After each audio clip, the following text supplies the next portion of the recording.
Welcome to 6 PM bulletin. నేను VSR మూర్తి. బులెటిన్లో ముందుగా హెడ్లైన్స్.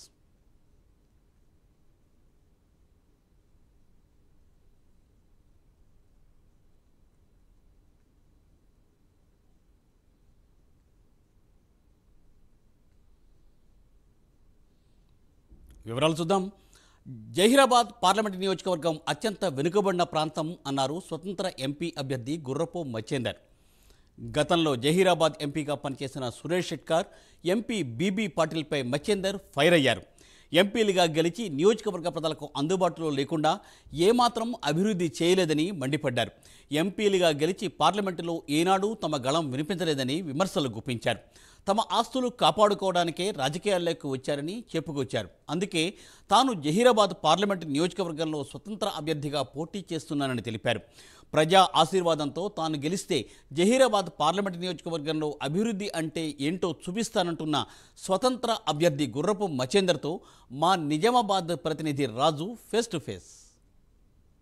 ప్రధాన పార్టీల అభ్యర్థులు తమ ప్రచారాలలో దూసుకుపోతున్నారు. జహీరాబాద్ పార్లమెంటు నియోజకవర్గం సంబంధించి 3 ప్రధాన పార్టీల అభ్యర్థులు అయితే తమ గెలిపే లక్ష్యంగా పావులు కదుతున్నటువంటి పరిస్థితుంది. ప్రధాన పార్టీల అభ్యర్థులకు ధీటుగా మరికొంతమంది పార్లమెంటు జహీరాబాద్ నియోజకవర్గంలో పూర్తి స్థాయిలో ఇండిపెండెంట్ అభ్యర్థిగా కూడా బరిలో దిగినటువంటి సిచ్యువేషన్ మనం చూస్తున్నాం. ప్రస్తుతం మనతో పాటు జహీరాబాద్ పార్లమెంటు నియోజకవర్గంలో గుర్రపు మచ్చేంద్ర అనే అటువంటి వ్యక్తి పూర్తి స్థాయిలో ఇండిపెండెంట్ అభ్యర్థిగా పోటీలోకి దిగినటువంటి పరిస్థితుంది. ప్రస్తుతం మనతో పాటు గుర్రపు మచ్చేంద్రను ఆయనతో మాట్లాడే ప్రయత్నం చేద్దాం. సార్ చెప్పండి, ప్రధాన పార్టీలకు ధీటుగా మీరు ఎందుకు ప్రచారం చేస్తున్నారు? అసలు రాజకీయాలకు ఎందుకు రావాల్సి వచ్చింది మీరు? నమస్కారం అండి, నా పేరు గుర్రపు మచ్చేందర్. నేను జహీరాబాద్ పార్లమెంట్ నియోజకవర్గానికి ఎంపీగా పోటీ చేస్తున్నాను, ఆల్ ఇండియా ఫార్వర్డ్ బ్లాక్ అభ్యర్థిగా. నేను ఎందుకు ఎంపీగా పోటీ చేస్తున్నానంటే మీకే తెలుసు, మన ప్రజాప్రతినిధులు ఏ విధంగా పనిచేస్తున్నారో మీకు తెలుసు, నేను చెప్పాల్సిన అవసరం లేదు. ఏ ఎంపీ అయినా ఏ ఎమ్మెల్యే అయినా ఎన్నికల టైంలో విపరీతంగా డబ్బు ఖర్చు పెట్టి ఎమ్మెల్యేనో ఎంపీనో కావడానికి ప్రయత్నం చేస్తున్నారు. ముఖ్యంగా ఎంపీలు అయితే విపరీతమైన, దీని పరిధి పెద్దది, విపరీతమైన డబ్బు ఖర్చు పెట్టి ఎంపీగా గెలిచి వాళ్ళు మిగతా 5 సంవత్సరాలు వాళ్ళు ప్రజల సమస్యల మీద ఏనాడు దృష్టి పెట్టలేకపోతున్నారు. వాళ్ళు పార్లమెంట్లో కూడా ఏ బిల్లు పైన చర్చించలేకపోతున్నారు. ప్రజల సమస్యలను ఏనాడు పార్లమెంట్లో ప్రస్తావించలేకపోతున్నారు. అంతేకాకుండా వాళ్ళు స్థానికంగా ప్రజల మధ్యలో ఉండలేకపోతున్నారు. ఆ 5 సంవత్సరాలు ఆ ఎంపీ పదవిని వాళ్ళ స్వలాభం కోసం, వాళ్ళ కాంట్రాక్ట్ల కోసం, వాళ్ళ వ్యాపారాల కోసమే దాన్ని ఉపయోగించుకుంటున్నారు తప్ప ఎప్పుడు కూడా మన భారతదేశంలో ఎంతో పేదరికం ఉంది, ఎంతో నిరుద్యోగం ఉంది, ఎన్నో రకాల అన్యాయాలు జరుగుతూ ఉన్నాయి. దాని మీద వాళ్ళకు ఎప్పుడు కూడా చిత్తశుద్ధితో పనిచేసినట్టు నాకు అనిపించడం లేదు. సో అంతేకాకుండా మన ఎంపీలకు కావాలి అంటే బడా బడా పారిశ్రామికవేత్తలే ఎంపీలు పార్లమెంట్లో మెట్లు ఎక్కే పరిస్థితి ప్రస్తుత ఈ కాలంలో ఉంది.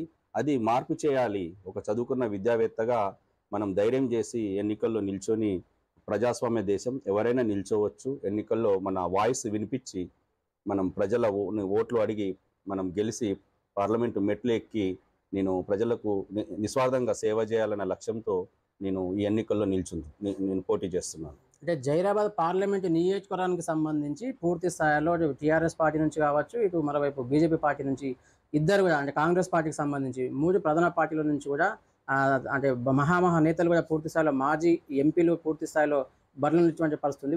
వారితో ఎలాంటి పోటీ ఉండబోతుంది? ఎవరు మీకు ప్రధాన పోటీ అని భావిస్తున్నారు ఒక ఇండిపెండెంట్ అభ్యర్థిగా? మీకు అంతా తెలుసండి. నేను చెప్పాల్సి, ప్రజలకు గమనించారు ఇదివరకు ఎన్నుకోబడ్డ మన ఎంపీలు. మీరు ఉదాహరణకి మనకి ఇప్పుడు చూసుకుంటే 15 సంవత్సరాల క్రితం సురేష్ షెట్కర్ గారు కాంగ్రెస్ పార్టీ తరఫున ఎంపీగా గెలిచారు. అప్పుడు కాంగ్రెస్ ప్రభుత్వం కేంద్రంలో అధికారంలో ఉంది.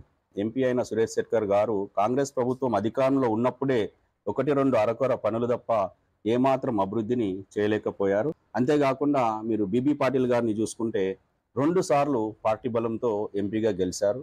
ఆ ఎంపీగా గెలిచి 10 సంవత్సరాలు ఏనాడు కూడా ఏ ఊరికి వెళ్ళింది లేదు, ప్రజలతో మాట్లాడింది లేదు, ఇక్కడున్న నాయకులు తెలియదు. ప్రజలతోని ఎప్పుడు కూడా ఆయన ఏ రకంగానూ అలా ఆయనకు వచ్చిన ఎంపీ ల్యాండ్స్ నిధులు కూడా ఆయన ఖర్చు పెట్టకపోవడం వలన చాలా నిధులు రిటర్న్ వెళ్ళిపోయిన పరిస్థితి కూడా దాపురించింది. ఆయన ఎప్పుడు కూడా పార్లమెంట్లో అరకొరగా 1-2 సార్లు మాట్లాడినప్పుడు కూడా ఏదో స్క్రిప్ట్ చదివినట్టు పేపర్లో రాసుకొని తల కిందికి వంచి చదువుతాడు. అంటే మనం అర్థం చేసుకోవచ్చు బీబీ పాటిల్ గారికి మన భారతదేశ సమస్యల మీద కానీ ప్రజల సమస్యల మీద కానీ ఆయనకి ఏమీ అవగాహన లేదు అని నేను బలంగా చెప్పగలను. అంతేకాకుండా బీఆర్ఎస్ పార్టీ తరఫున అనిల్ కుమార్ అని వ్యక్తి పోటీ చేస్తున్నారు. ఆయన రియల్ ఎస్టేట్ వ్యాపారి. ఆయన పుట్టి పెరిగిన ప్రాంతం హైదరాబాద్ పట్టణ ప్రాంతానికి సంబంధించిన వ్యక్తి. అసలు జైరాబాద్ పార్లమెంట్ నియోజకవర్గానికి అసలు సంబంధమే లేదు అతనికి. అలాంటి నాన్ లోకల్ పర్సన్ వచ్చి జైరాబాద్ పార్లమెంట్లో పోటీ చేసి గెలిస్తే ఆయన మన స్థానికంగా రాలేడు, ఇక్కడ ఉన్న ప్రజలతో మెలగలేడు. ఈయనకు గ్రామీణ వాతావరణం తెలియదు, వ్యవసాయం తెలియదు, వ్యవసాయ పంటలు తెలియదు, నేలల స్వభావం తెలియదు. కాబట్టి గాలి అనిల్ కుమార్ గారికి ఓటు వేయడం నిష్ప్రయోజనం అవుతుంది అని ప్రజలకు బాగా తెలుసు. సో కాబట్టి ఈ ముగ్గురు క్యాండిడేట్ల కంటే కూడా నేనే బలమైన క్యాండిడేట్ ప్రస్తుత ఈ జైరాబాద్ పార్లమెంట్కి అని నేను బలంగా నమ్ముతున్నాను.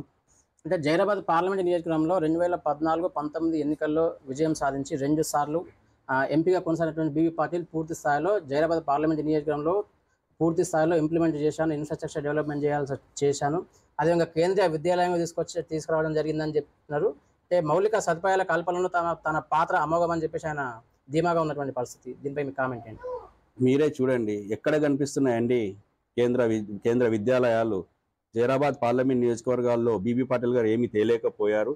మాటలు మాత్రం చెప్తాడు, నేను శాంక్షన్ చేశాను, ఇక్కడ ఉన్న లోకల్ ఎమ్మెల్యేలు అడ్డుకుంటున్నారని ఒక సాకు చెప్పి తప్పించుకుంటున్నాడు తప్ప ఆయనకు నిబద్ధత లేదు.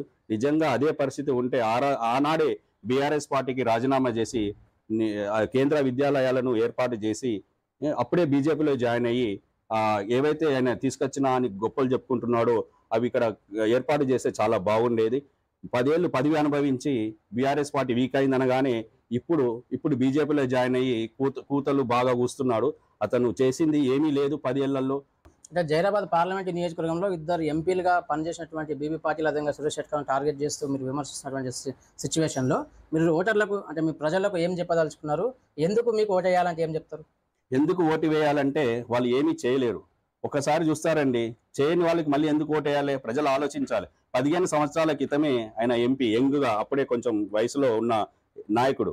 ఇప్పుడు ఆయన 65 ఏళ్ళ దగ్గరలో ఉంటున్నారు సురేష్ షెట్కర్ సార్ గారు. అప్పుడు కేంద్ర ప్రభుత్వం అధికారంలో ఉన్నప్పుడే, కాంగ్రెస్ ప్రభుత్వం అధికారంలో ఉన్నప్పుడే ఏమీ చేయలేకపోయాడు. అంత ఘోరమైన వైఫల్య ఎంపీ అంటేనే బీబీ పాటిల్ గారు. భారతదేశంలో నంబర్ ర్యాంకింగ్ ఇస్తే ఆయనని అట్టడుగున ఉంటారని కూడా విన్నవించుకుంటున్నా జైరాబాద్ పార్లమెంట్ నేను ప్రజలకి. దయచేసి ఇలాంటి వాళ్లకు మళ్ళీ ఓటు వేసి మీరు మోసపోకండి.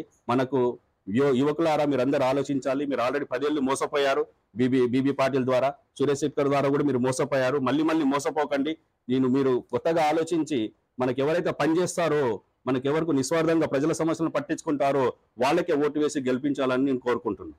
సో మొత్తం మీద చూసాం కదా, జైరాబాద్ పార్లమెంటరీ స్వతంత్ర అభ్యర్థిగా బరిలోకి దిగినటువంటి గుర్రపు మత్స్యేందర్ పూర్తిస్థాయిలో చెప్పినటువంటి విషయాలు, బీబీ పాటిల్ కావచ్చు, సురేష్ షెట్కర్ పూర్తిస్థాయిలో బీబీ పాటిల్ 10 ఏళ్ల పాటు ఎంపీగా కొనసాగారు. అదేవిధంగా సురేష్ షెట్కర్ 5 ఏళ్ల పాటు ఎంపీగా కొనసాగినప్పటికీ అభివృద్ధి శూన్యంగా ఉంది ఆయన చెప్పినటువంటి పరిస్థితి. ప్రజా సంక్షేమాన్ని మరిచి స్వలాభం కోసం, స్వప్రయోజనాల కోసం మాత్రమే ఎంపీగా అందలం ఎక్కినటువంటి ఇద్దరిపై పూర్తి స్థాయిలో తను ఫైర్ అవుతున్నటువంటి పరిస్థితి. ఒకవేళ స్వతంత్ర అభ్యర్థిగా తాను బరిలోకి దిగినటువంటి నేపథ్యంలో తనకు ఒక్కసారి పార్లమెంటు నియోజకవర్గంలో ఒకవేళ అవకాశం ఇస్తే కనుక ఖచ్చితంగా జైరాబాద్ పార్లమెంటు నియోజకవర్గంలో 7 అసెంబ్లీ స్థానాల రూపురేఖలు మార్చే విధంగా తన వంతు పాత్ర పోషించి పూర్తి స్థాయిలో ప్రజల మధ్య ఉంటానని చెప్పేసి ఆయన ఆశాభావం వ్యక్తం చేస్తూ ప్రజలకైతే అభ్యర్థిస్తున్నటువంటి పరిస్థితి మనం చూస్తున్నాం. ఇది ఇక్కడ తాజా పరిస్థితి. Over to studio.